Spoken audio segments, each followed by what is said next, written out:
있는 분들이랑 우리 가족 인사를 한번 드려봤으면 좋겠는데요.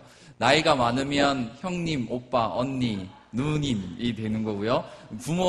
자녀들은 할머니, 아빠, 엄마가 되는 겁니다. 그래서 옆에 계신 분들이랑 누님, 오빠, 우리 한번 은혜 많이 받읍시다. 한번 이렇게 인사했으면 좋겠습니다. 네.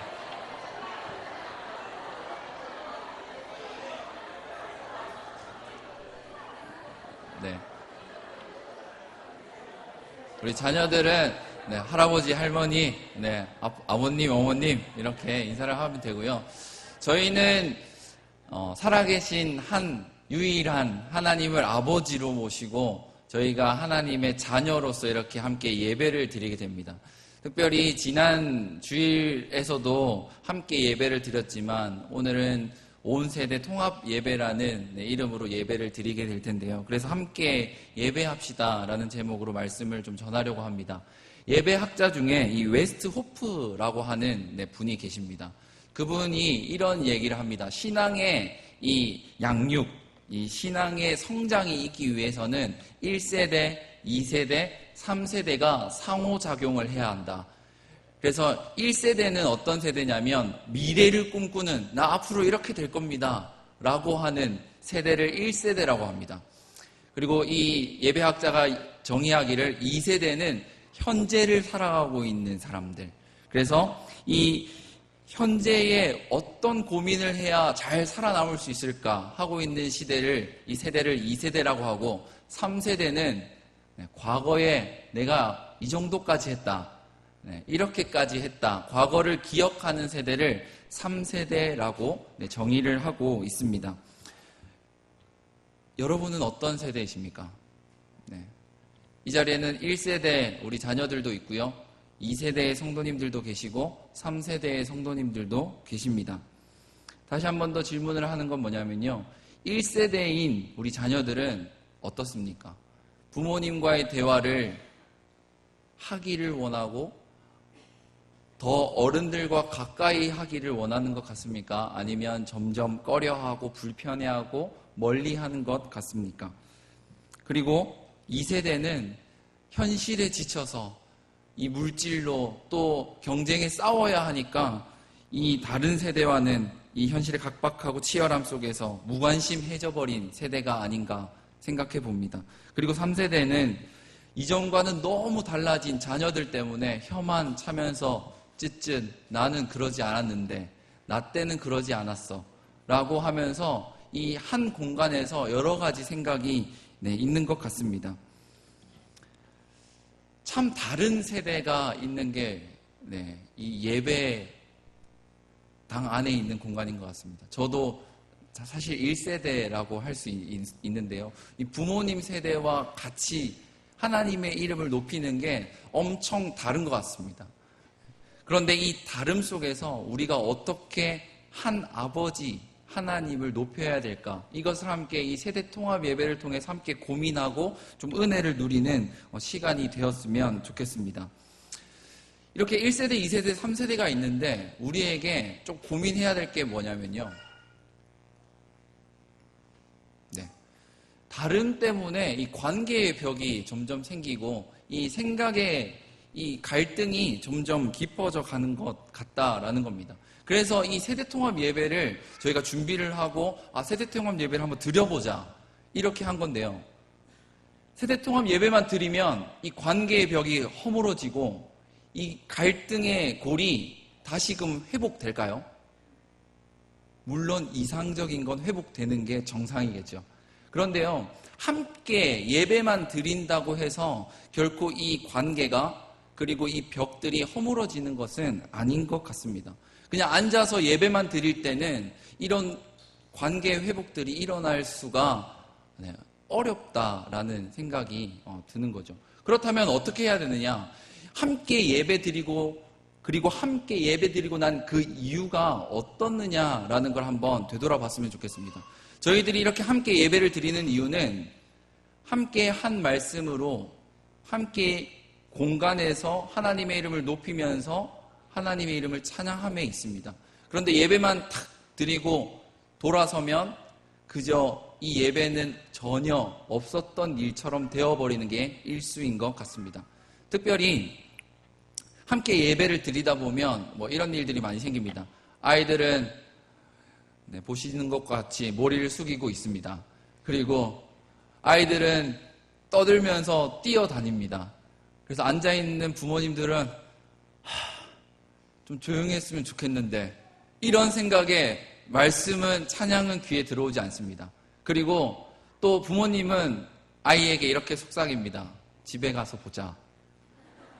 그러면 이 아이는 콩닥콩닥 거립니다. 사실 뭐 말씀 뭐 찬양 이런 게 들어오지 않습니다. 어떻게 하면 이걸 모면할 수 있을까? 제가 그랬거든요. 제가 어릴 때 떠들다가 예배 시간에 엄마한테 혼날 때면 어떻게 하면 엄마를 이렇게 유혹을 해서 집에 가서 안 혼날 수 있을까? 이런 고민들만 쌓이는 거죠. 그래서 한 공간 안에서 함께 예배를 드리는 것 같지만 그 이후의 모습이 더 중요하다는 걸 우리는 좀 인식할 필요가 있습니다. 그래서 이런 기회를 마련하고 이 기회를 통하여서 가정에서 우리가 함께 하나님의 말씀을 이야기하고 또 찬양의 이야기를 이야기하고 또 이 신앙의 이야기들을 계속 이야기할 필요가 있음을 좀 보게 됩니다. 우리는 이렇게 함께 드리는 예배가 왜 필요한가? 이런 질문을 할 수가 있을 텐데요. 그것은 아까 오프닝 영상 때도 나왔지만 우리가 언약 백성이라는 겁니다. 우리가 언약의 공동체라는 겁니다. 이 언약 공동체, 언약 백성이라는 말은 어려운 말이 결코 아닙니다. 이 언약이라는 말은 함께 이루어지는 겁니다. 나 혼자 뭔가 이루는 것이 결코 아니라는 겁니다.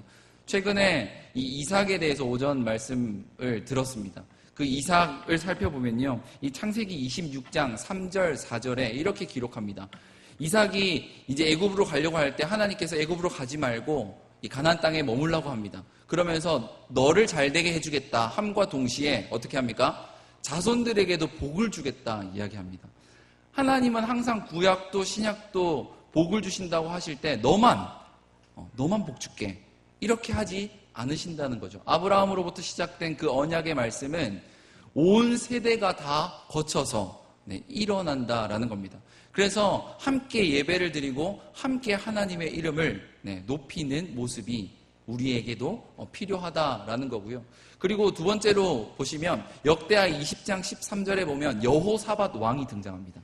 이 여호사밧 왕이 나라를 유다 땅을 다스릴 때 이 암몬과 모압 사람들이 쳐들어옵니다. 그때 아주 인상적인 말씀을 이 13절에 기록하고 있습니다. 한번 다 같이 읽어볼까요? 시작! 유다 모든 사람들이 그들의 아내와 자녀와 어린이와 더불어 왕들만, 전쟁에 나가는 군사들만 하나님께 나아가는 게 아니라 모두 특별히 어린이들을 기억하고 있는 겁니다. 1세대, 2세대, 3세대가 함께 하나님의 이름을 높일 때 하나님은 그 모습들을 원하시면서 그 예배를 받고 계신다라고 이야기하고 있습니다.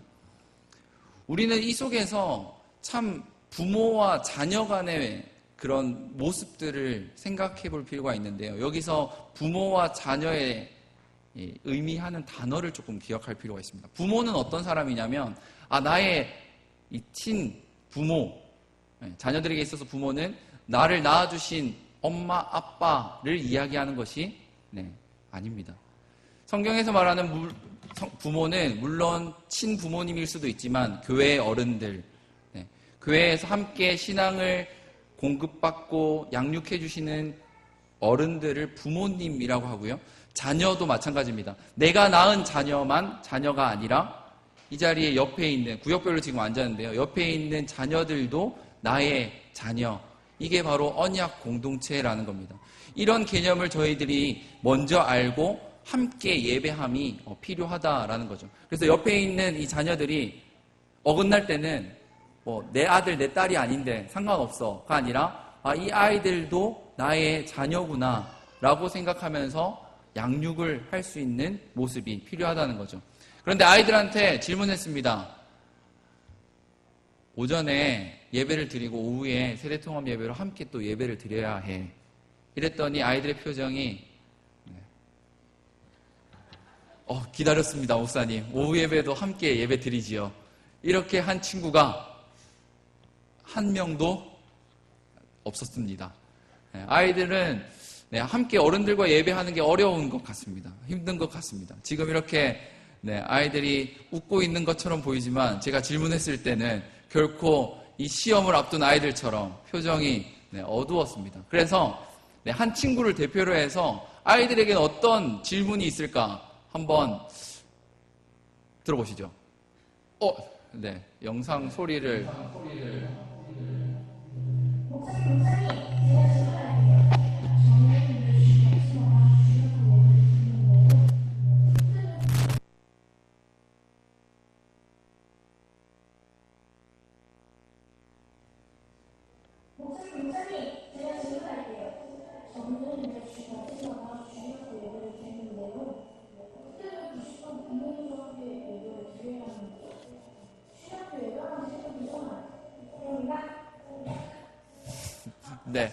사실은 제 목소리가 이렇네요. 사실은 아이들의 그런 질문을 듣고 말씀을 한번 준비해 보려고 했습니다. 아이들은 예배를 어떻게 생각할까? 어른들과 함께 예배를 드리고 부모님과 함께 예배를 드릴 때 어떤 마음을 떠올릴까? 사실 제가 어릴 때 소위 이제 장로님들께 사실 많이 혼났거든요. 예배를 드릴 때 많이 떠들어가지고 이게 벽 계속 치고 이렇게 해서 혼난 기억들밖에 사실 없습니다. 그래서 아이들에게는 어떤 마음들이 클까? 정말 아이들의 마음은 어떨까? 그래서 이 세대통합 예배 첫 번째 질문을 이렇게 한번 생각해 봤습니다. 세대통합 예배를 드릴 때 주일 예배도 드리는데 왜 또 예배를 드려야 되는가? 이 질문에 대한 답을 오늘 두 가지만 살펴보고 마치려고 합니다. 첫째는 신앙 교육의 무엇이 부모에게 있기 때문이다라는 건데요. 이 네모 안에 들어가 있는 게 뭘까요? 두 글자입니다. 습관. 자, 아니죠? 자, 우리 아이들도 그렇고 제가 빈칸을 마련한 건 함께 참여해 보기 위한 건데요. 뭘까요? 두 글자? 책임. 책임이 부모님께 있기 때문에 그렇습니다. 성경은 부모에게 가르치라고 합니다. 특별히 오늘 말씀이 대표적인 구절입니다. 6장 7절 내 자녀에게 부지런히 가르치라 라고 말하고 있습니다. 무엇을 가르칠까요? 신앙을 가르치고 말씀을 가르치고 삶의 모습으로 가르치라는 겁니다. 이것은 입술로만이 아닙니다. 예배를 통하여서 말씀을 듣는 그 자세를 아이들이 옆에서 이렇게 봅니다. 찬양을 하는 모습을 아이들이 이렇게 옆에서 본다는 거죠. 그래서 함께 예배를 드리는 겁니다. 함께 예배를 드리면서 아이들의 신앙을 양육할 수 있도록 그렇게 부모에게는 책임이 있다라는 겁니다. 어느 곳에 있든지 간에 하나님의 말씀을 가르치기 위해서 힘써야 됨을 성경은 이야기하고 있습니다. 그리고 나서 우리 이 부모인 성도님들이 가르치면 우리 자녀들은 앉아만 있고 멍하게 있는 것이 아니라 이 6절의 말씀처럼 마음에 새길 수 있는 모습이 있어야 된다라는 거죠. 그래서 이렇게 상호작용이 일어날 때 교회는 더욱더 성장하고 예배가 풍성해지고 가정으로 돌아가서도 이 하나님의 말씀이 점점 더 풍성하게 될 수 있는 겁니다. 우리는 아이들에게 이 가정 예배를 이야기할 때 소위 이 마음에 새기지 않는 이 부분들, 부모님은 열심히 가르치는데 아이들이 받을 준비가 안 돼 있을 때 참 힘든 경우들이 많고 시간들이 많이 있음을 보게 됩니다. 그럼에도 불구하고 우리는 이 언약 백성이기에 인내하면서 하나님의 말씀을 가르칠 수 있는 모습이 필요합니다. 그리고 두 번째, 왜 이렇게 함께 예배해야 될까요? 신앙에 무엇을 형성할 수 있기 때문에 함께 예배를 드릴까요? 세 글자입니다. 뭘까요? 첫 번째는 부모에게 책임이 있는 거고요. 두 번째는 신앙의 공감대를 형성할 수 있기 때문에 그렇습니다. 함께 예배를 드리다 보면 그때 그랬지, 그때 그 말씀이었어 하고 이 공감대를 형성할 수가 있다라는 겁니다. 저희 교회는 사실 이런 부분에 있어서는 좋은 교회입니다. 이 중고등부 이제 자녀들이 오전도 그리고 부서별로 가서 또 오후도 함께 예배를 드리기 때문에 그렇습니다. 그런데 많은 교회에서 지금 함께 예배 드릴 수 있는 상황이 이루어지지 않고 있습니다. 유치부는 유치부대로, 초등부는 초등부대로, 또 중고등부는 중고등부대로, 청년부는 청년부대로 말씀을 각기 듣기 때문에 적용점이 다르고 말씀의 공감대가 사라지고 있는 시대라고 합니다. 특별히 저희가 잘 알고 있는 것처럼 예전에는 밥상머리 교육이라고 있었습니다. 밥을 먹으면서 부모님들께 교육을 받았습니다. 예절을 교육받고 또 이렇게 하면 된다, 저렇게 하면 안 된다라는 걸 밥을 먹으면서 항상 교육을 받았습니다. 그런데 지금 이 시대의 아이들은 부모님과 밥 먹을 시간이 없습니다. 이걸 신앙으로 이야기를 해보면요, 함께 예배 드릴 수 있는 시간조차 없다라는 겁니다. 함께 예배 드리면서 예배는 이렇게 드리는 거야 라고 보여줄 수 있는 시간이, 환경이 주어지지 않는다는 거죠. 그래서 오늘 이렇게 함께 예배를 드리면서 구역별로 앉아서 예배는 이런 거구나 라고 함께 예배를 드리고 있는 겁니다. 오늘 본문의 2절을 보면 너와 내 아들과 내 손자들이 라고 이야기하고 있습니다. 온 세대가 함께 예배를 드려야 함을 우리는 기억하고 깨달아야 한다라는 겁니다. 말씀의 공감대가 형성이 될 때 이 모든 것들이 이루어질 수가 있습니다. 나만 신앙이 업그레이드 되는 것이 아니라 할아버지, 아버지, 어머니 또 아이들에게까지 이 모든 세대에서 이 말씀의 깊이가 점점 더 깊어질 수 있다라는 겁니다. 그래서 조금 어렵지만 아이들이 말씀을 나눠보자고 하면 모르겠는데요, 안 할 건데요, 싫어요, 이런 말들이 계속 나온다 할지라도 아이들에게 한마디가 나오면 선물을 준다든지 맛있는 걸 먹는다든지 이런 걸로 시작을 해서 계속해서 가정에서부터 이 신앙의 이야기들이 이루어져야 되는 겁니다. 교회의 이야기가 계속적으로 흘러나와야 됩니다. 그 사람 어떻더라, 이런 교회의 이야기가 아니라 그 말씀은 뭐예요? 부모가 모를 때면 목사님께 또 여쭤보고 또 구역장에게도 여쭤보고 이렇게 함께 하면서 신앙의 양육들이 계속해서 일어나야 될 줄 믿습니다. 그래서 우리는 유일한 하나님, 아까 전에 인사를 한 이유도 그렇습니다. 유일한 하나님 아버지를 저희가 믿고 따르고 있습니다. 그래서 되게 어색하지만 옆에 계신 분이 언니가 될 수 있고 아우님이 될 수 있고 오빠가 될 수 있는 겁니다. 하나님의 자녀로서 우리는 함께 신앙을 성장할 수 있는 모습이 필요합니다. 유일한 하나님께 우리는 나아가고 함께 나아감이 필요하다라는 겁니다. 가정에서 신앙의 이야기가 흘러나오고 찬양의 소리가 점점 넘치는 저희 교회의 모습이 되었으면 좋겠습니다. 그래서 기도 제목이 점점 공유되어서 힘들 때마다 가족을 찾고 힘들 때마다 교회의 어른들을 찾고 또 기쁠 때마다 가족을 찾고 교회의 어른들을 찾는 저희 가족들이 되었으면 좋겠습니다. 우리 신명기 6장 4절 5절 우리 한번 함께 읽고 마무리하도록 하겠습니다. 함께 읽겠습니다. 이스라엘아 들으라, 우리 하나님 여호와는 오직 유일한 여호와이시니 너는 마음을 다하고 뜻을 다하고 힘을 다하여 내 하나님 여호와를 사랑하라. 아멘. 모든 세대가 하나님을 믿고 따르는 은혜가 있기를 주님의 이름으로 축복합니다. 한번